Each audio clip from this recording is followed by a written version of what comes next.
Welcome to Conspiracy Tapes, the podcast that peels back the layers of history's most persistent enigmas to uncover what might really be hiding in plain sight. I'm your host, Ryan Martin, and today we're diving into a story woven into the very fabric of American legend. A dynasty defined by ambition, glamour, tragedy, and whispers of something darker. This is the story of the so-called Kennedy curse. But was it truly a curse, or the calculated fallout of political gambles, ruthless ambition, and secrets too dangerous to be exposed? Were these tragedies simply coincidence, or part of a deeper pattern few dared to investigate? And remember, this is just one of many mysteries waiting to be unraveled on Skoob, your AI-powered podcast studio. Download the Skoob app now on the App Store or Play Store and start listening today. Our story begins with Joseph P. Kennedy Sr., the patriarch who built an empire and shaped a dynasty. He was both a loving father and a formidable force, wielding considerable influence over his sons, Ted, Jack, and Bobby. His wealth, amassed through various ventures in the American capitalist system, became the foundation that launched his sons into the corridors of power. But here's where our story takes its first dark turn. Bobby Kennedy himself often wondered whether their father's fortune was a double-edged sword, a gift tainted by questionable methods of accumulation. Was the Kennedy wealth, as Bobby suspected, a poisoned chalice that would eventually exact its price? Joseph Sr. had always feared what his son's political ambitions might bring, and his fears proved prophetic. When Jack and Bobby left their mark on the national stage through their in-depth investigations into corruption during the Senate Rackets hearings in May 1957, they earned commendation, but they also positioned themselves as targets of animosity within the criminal underworld. Bobby Kennedy, alongside his trusted aide Walter Sheridan, became standout figures in the fight against organized crime. They frequently clashed with Jimmy Hoffa, the formidable leader of the Teamsters Union. Sheridan wasn't just an ally in Bobby's campaign against organized crime. He would later play a significant role in investigating President John F. Kennedy's assassination, a tragedy that would shatter the family forever. By the time JFK reached the presidency, the Kennedy family was operating at the highest levels of global power. The morning after the presidential election, the family and their advisors experienced a tense wait at their Hyannis port to home. JFK's narrow victory granted him only precarious command over governmental affairs, a fragile hold on power that would define his presidency. Behind the scenes, tension simmered. Bobby Kennedy harbored deep mistrust towards J. Edgar Hoover, head of the FBI, viewing him as a significant threat to democracy. The Kennedys believed they held enough compromising information on Hoover to manage his actions, a dangerous game of mutual blackmail that would have consequences. But JFK had a vision that extended beyond domestic power struggles. With the help of his talented speechwriter Theodore Sorensen, whose pacifist upbringing occasionally drew suspicion from Washington's hawkish circles, Kennedy crafted a future beyond the Cold War. This vision culminated in JFK's historic peace speech at American University in June 1963, a moment that showed a president reaching for something greater than the endless cycle of conflict. Remarkably, despite clashing over Berlin, Cuba, Vietnam, and other Cold War hotspots, President Kennedy and Soviet Premier Nikita Khrushchev developed mutual respect. JFK aspired to challenge Fidel Castro's revolutionary appeal through promises of democratic reform and U.S. assistance. Toward the end of his presidency, he even initiated diplomatic dialogues with Castro to explore peace possibilities. But there were forces working against this vision of peace. What the Kennedys didn't know was that Richard Helms, ascending to leadership within the CIA during the 1960s, had authorized the hiring of mafia operatives in attempts to assassinate Castro, without the knowledge of the president or his brother. White House aide Richard Goodwin found himself embroiled in controversy when he advocated for a non-interventionist approach towards Cuba and held meetings with revolutionary figure Che Guevara. These shadow operations created a dangerous web of conflicting interests. Later, Goodwin would confide in Bobby Kennedy his suspicions regarding JFK's assassination, suggesting a link to the CIA mafia conflict over Castro. The very agencies meant to protect the president were operating in ways that put him at risk. When the unthinkable happened on November 22, 1963, the family's response revealed the depth of their understanding about the dangerous game they'd been playing.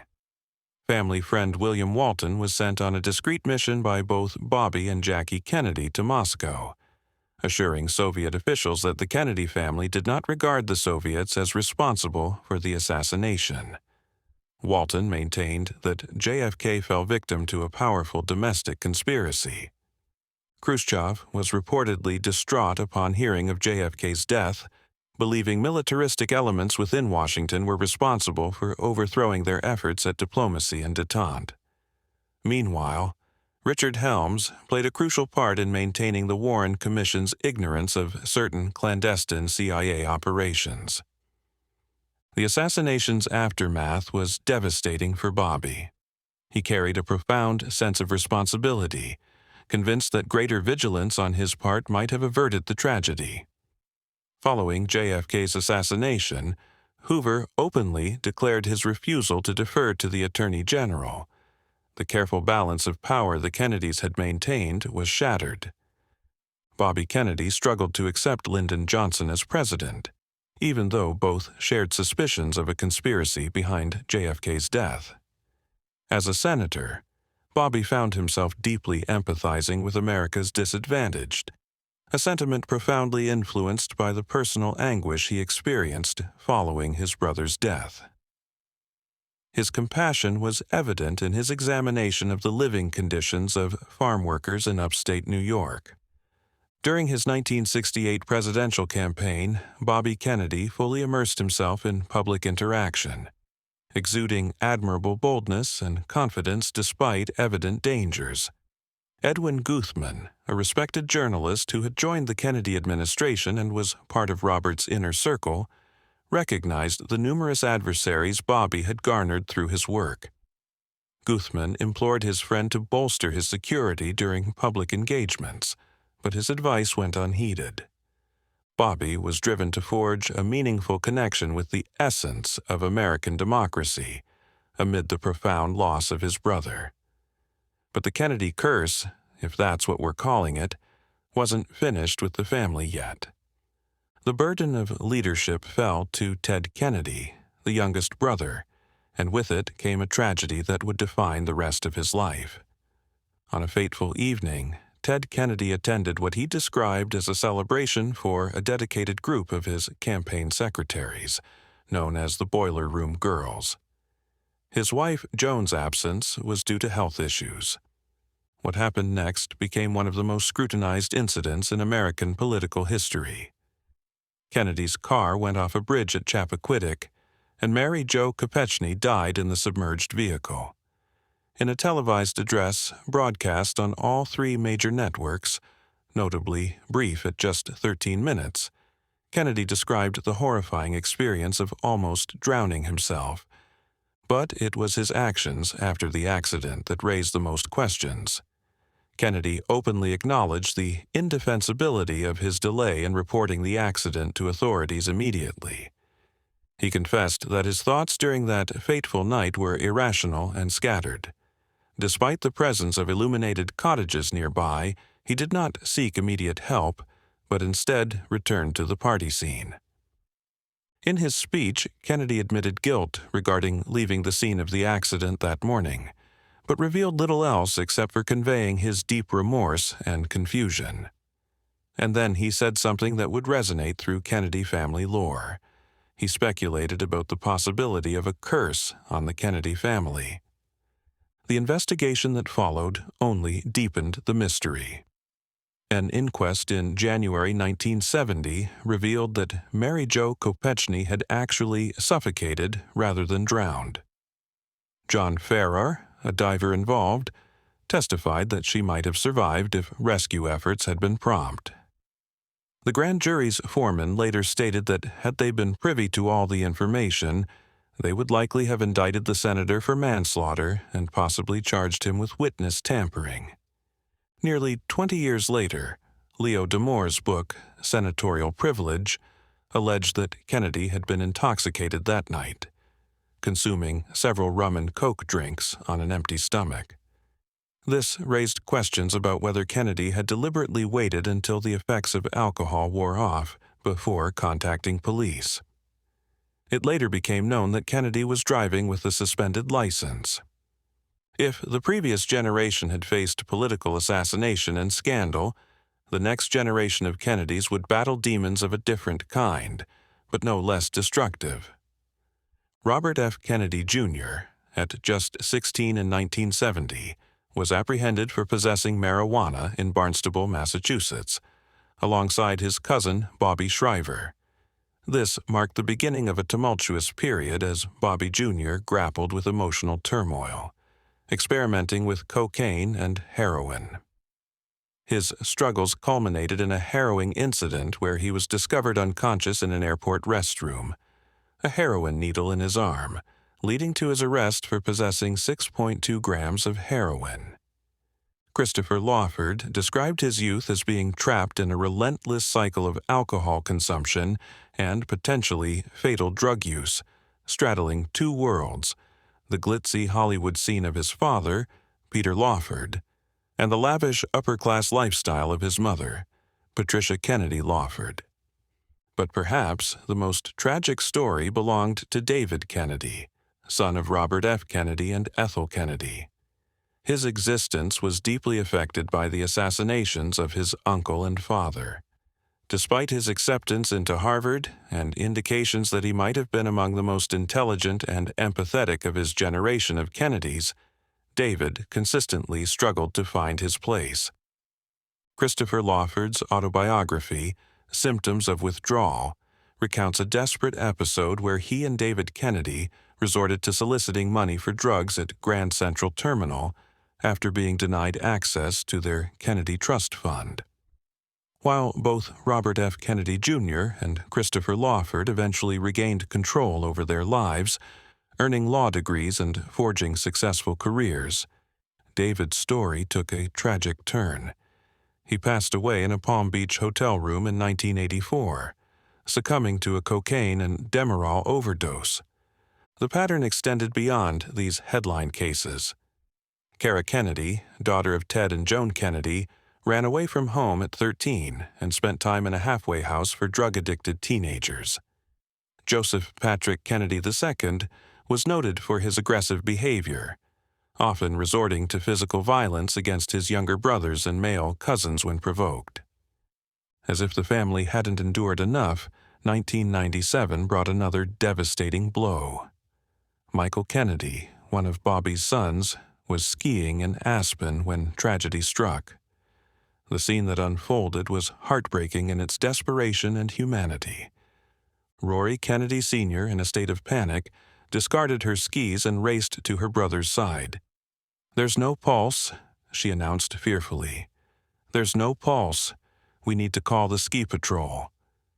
She placed Michael on his back, pried open his bloodied mouth, and began mouth-to-mouth resuscitation. 1, 2, 3, 4, she counted aloud, breathing into his mouth and compressing his chest. For a moment, hope flickered. "I've got a pulse," Rory exclaimed with relief, turning Michael onto his side to prevent choking. But her desperate pleas, "Michael, it's time to fight. Don't leave us. Don't leave us, Michael, please, please," would go unanswered. Michael's 3 children, overcome with emotion, fell to their knees praying, "Please, God, not my daddy, not my daddy." They clung to their faith and recited prayers through their sobs until paramedics arrived. Davis Factor, a photographer who witnessed the scene, recalled grimly, "When I came upon him, It didn't look like he was aware of anything. I don't think this guy knew what hit him. Michael was pronounced dead at the hospital from massive head and neck trauma. In the hospital corridor, Ethel Kennedy, who had already buried her husband and one son, collapsed into her daughter Rory's arms, lamenting, "Oh my God, not again." So there you have it, the Kennedy curse.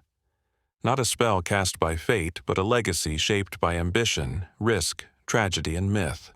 A family that didn't just chase power, they redefined it.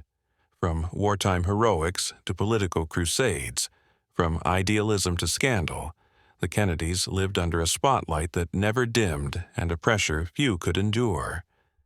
Was it really a curse? Or was it the price of playing the game at the highest level, where enemies are powerful, mistakes are costly, and the margin for error is razor thin? Did they tempt fate, or simply dare more than most ever would? The answers don't end here, and neither does the story. Head over to the Skoob app to explore the full, untamed truth behind America's most iconic political dynasty. Download Skoob now, your AI-powered podcast companion, for deeper thinking in minutes. Get it on the App Store or Play Store and keep exploring.